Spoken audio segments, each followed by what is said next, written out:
In this world, there's a division between yin and yang. Some people engage in the business of the living, while others deal in the affairs of the dead. What I do falls into the realm of the latter, not selling coffins or paper money, nor dealing in funeral attire or ritual objects. What I sell is something you've never seen before, something even more mysterious. My name is Zhang Xian, a born calamity star. The villagers say that both my father and mother were killed by me. I have never seen my mother. She was hit by the village idiot who was herding ducks when she was half a month away from giving birth. Before she could get up from the ground, her pants were stained red with blood. The village idiot ran away in fear, leaving my mother alone. When the villagers returned from farming and found my mother, she was already breathless. My father fainted on the spot when he heard the news. In the old days, there was a rule in the village that the body of a pregnant woman could not be left in the village after death, as it would bring disaster, and needed to be buried as soon as possible. My father was unconscious, and the village chief decided to bury my mother. The villagers found a 100-year-old locust tree on a mountain not far from the village,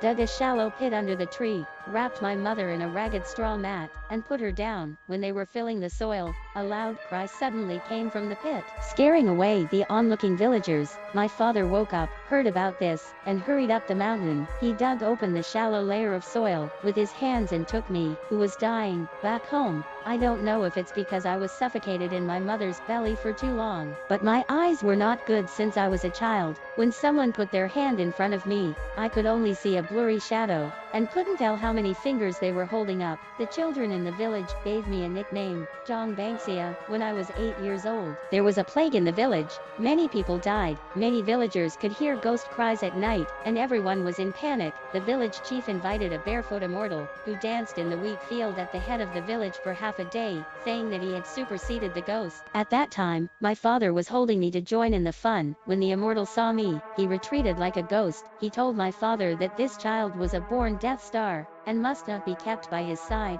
otherwise even the hardest person would be killed. My father was angry and chased the immortal with a stick. He didn't believe the immortal's words, but the villagers did. The villagers demanded that my father send me away, and not keep me in the village. My father disagreed, but he couldn't argue with a group of people. In the end, he was furious, picked up the knife for killing pigs at home, pointed at the villagers and cursed. Whoever said more, he would stab him. This made the villagers shut up, but since that day, the village has been spreading that I am a calamity star. My mother was killed by me, and my father will be killed by me sooner or later.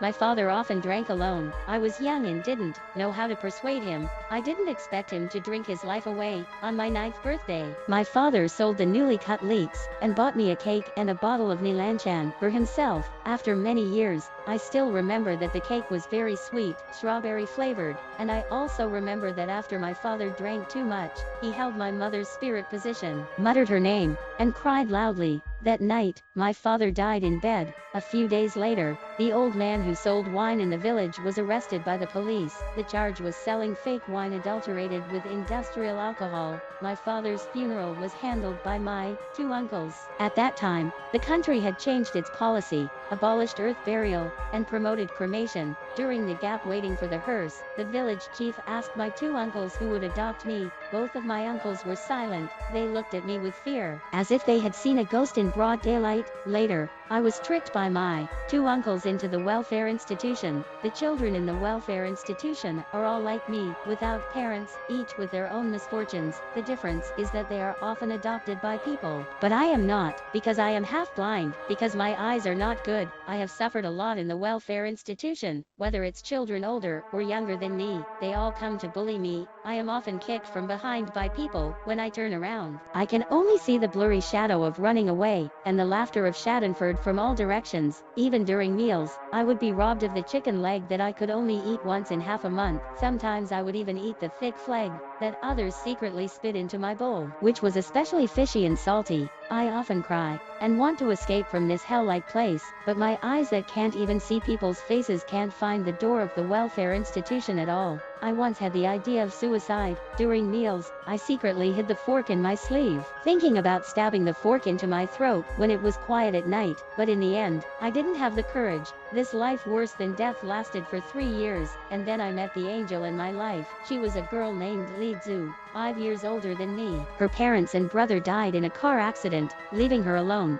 I can't see Li's appearance clearly, but I believe she must be very beautiful, because my father once told me that the face is born from the heart. Li Zhu is a very kind girl. When she saw me being bullied by other children, she picked up the broom without saying a word and beat those children away. She announced in public that I was her brother from now on, and whoever dared to bully me again, she would beat him once she saw him. Since then, no one has spit in my bowl, and I finally tasted the taste of chicken legs, and it was 2 chicken legs. Li just said she wanted to lose weight, and put her chicken leg into my bowl. When eating chicken legs, I heard Li just swallowing saliva. In fact, I knew in my heart that she thought I was too thin and wanted me to eat more. Since then, I have been called brother and sister with Li Zhu, which makes me feel a little warmth in the cold welfare institution. We gradually grew up. During this period, many families wanted to adopt Li Zhu, but she refused. She said unless I was adopted first, she would never leave. Gradually, Li Zhu grew older, and no family was willing to adopt her.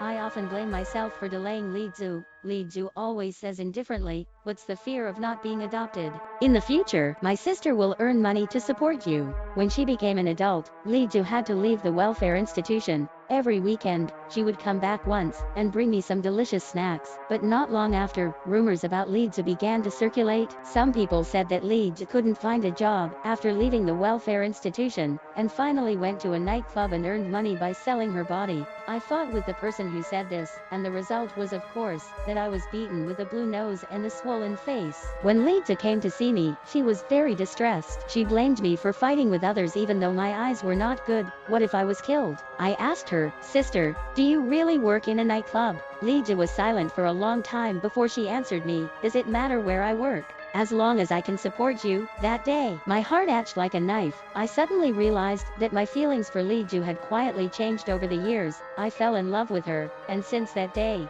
Li Zhu's return to the welfare institution became less and less frequent, until she never came again. Someone told me that Li Zhu gave the welfare institution a sum of money that could allow me to continue living in the welfare institution after I became an adult. I want to find Li Zhu, but no one leads the way. I can't even walk out of the door of the welfare institution. Where can I find her? My life was once again shrouded in gloom. People called me a blind man to my face again, and I couldn't see chicken legs in my bowl again. After many years, I once again had the idea of suicide, when I was thinking about how to leave the least painful way. The dean found me. He only said one sentence, which made me see the light in the dark fade again. The director of the orphanage asked me, "Mr. Lin is willing to pay for your eye treatment, but you have to work for him for 10 years. Are you willing?" I was overjoyed at the director's words. I knew the Mr. Lin he was talking about. His name was Lin Xuan, a great philanthropist who donated a large sum of money to the orphanage every year. If I could really cure my eyes, I would be willing to work for Mr. Lin for a lifetime, not just 10 years. A week later, I was admitted to the hospital. When I woke up from anesthesia, the colorful world in front of me brought tears to my eyes. For the first time, I saw what other people looked like. I stared blankly at the young nurse, who was changing my medicine, and she was embarrassed. During the treatment, I didn't see Mr. Lin. He gave me a note through the director, which was an address, asking me to go there after I was discharged from the hospital. I carefully put away the note and didn't rush to thank Mr. Lin before repaying my gratitude. I wanted to see Li Zhu again. I really wanted to know what she looked like and whether she was doing well. After asking around, I found the nightclub where Li Zhu used to work. I bribed the security guard of the nightclub with a pack of cigarettes. He told me that Li Zhu had been kept by a boss and hadn't come to work for a long time. As for where Li Zhu is now, he didn't know either, but he found Li Zhu's previous registered mobile number for me. I called it from a public phone in a tea house. Soon, a familiar voice came from the receiver. "Hello, who is this?" I was so excited that I said, "Sister, it's me, Xiao Xian." There was no sound in the receiver. I was afraid that Li Zhu would hang up the phone, so I blurted out what I had been holding in my heart. "Sister, my eyes are cured. I can see things now. Can I see you?" After saying this, my heart was pounding. The receiver was held so tightly that my hand hurt. Every second before Li Zhu answered was a torment for me. I was afraid that Li Zhu would hang up the phone and then I would never see her again. Fortunately, she didn't refuse. "Where are you?" "I'll come to you." I asked the newsstand owner for the location, and waited in the bleak, cold wind for a long time, until a young woman with heavy makeup and curly hair walked up to me. "Xiao Xian, I will never mistake this voice. Tears flowed out instantly. I finally saw what Li Zi looked like. Li Zi was also very excited to see me. She kept waving her hand in front of me. Xiao Shan, you can really see clearly now. That's great, really great. A cold wind blew, and I shivered. Li Zi quickly took off her coat and put it on me. She scolded me. It's so cold. Why are you wearing so thin? Didn't the orphanage issue winter clothes this year? She pulled me into the nearest store and bought me several thick clothes until I couldn't hold anything in my hand. Li Zi was satisfied, looking at Li Zi, who didn't feel distressed at all when she paid. I had a strange sense of alienation. I still remember that, when Li Zi just started working, she often complained to me about how difficult it was to make money,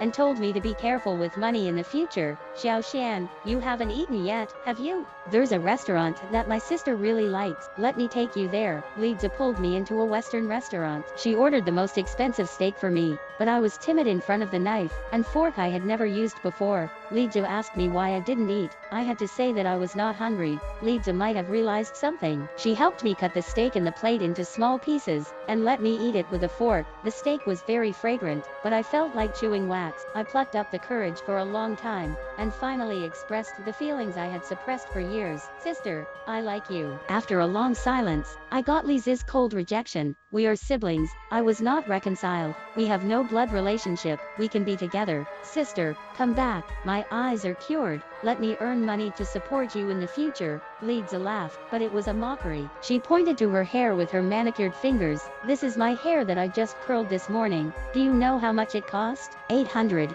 She pointed to her red lips again. Lipstick, 500. Li Zi's hand kept moving down, and new prices kept coming out of her mouth. Earrings, 2008. Necklace, 14,000. Ring, 38,000. In the end, the total price of Li Zi's clothes was at least 100,000. Li Zi stared into my eyes and asked me word by word, can you afford it? My face was red and my ears were red. How many years would it take for me, a person who has never been to school, to buy these things by working? I felt a strong sense of inferiority in my heart. Li Zi and I are no longer on the same path. Xiao Shan, you know I had a younger brother before I entered the orphanage. He looks a lot like you. Li Zi didn't go on, but I understood what she wanted to express. I was just a substitute for her dead brother, a spiritual sustenance for her to live on, and now, she no longer needed me. Li Zi gave me some money and left the restaurant. She left a sentence when she left: we should not see each other again. My tears flowed uncontrollably. After crying for a while,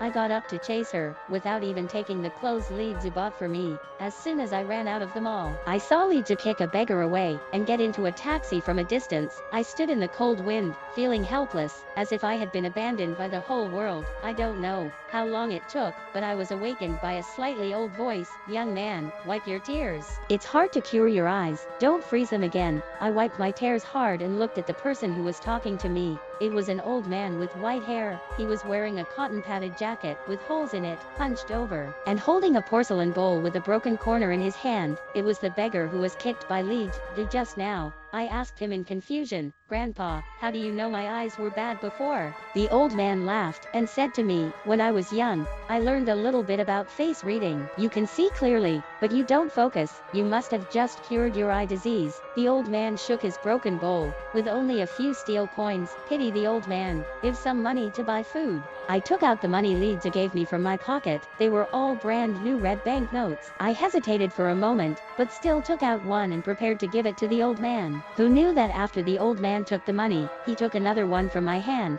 I haven't smoked for several days, just treated as helping the old man to relieve his addiction. Seeing that I was going to take the money back, the old man stuffed the money into his crotch. Kid, the old man doesn't take your money for nothing. Let me read your face, okay? He stared at me for a long time, smacked his lips. TSK, kid, don't blame the girl who just dumped you. If she follows you, she might die violently within 3 years. You have the appearance of a lone star of calamity. Whoever gets close to you will die. The old man's words scared me into a cold sweat. I couldn't help but recall my parents, who were killed by me. I felt sad. Could it be that I would have to be a bachelor for the rest of my life? Afraid of being a bachelor? The old man chuckled. Don't worry. From your face, your eyebrows are overflowing with joy. This is a symbol of peach blossom luck. The person destined for you will appear soon. I thought the old man was fooling me, but he pointed out my fate of being a lone star of calamity, so I had to believe him. I asked the old man with the the last hope.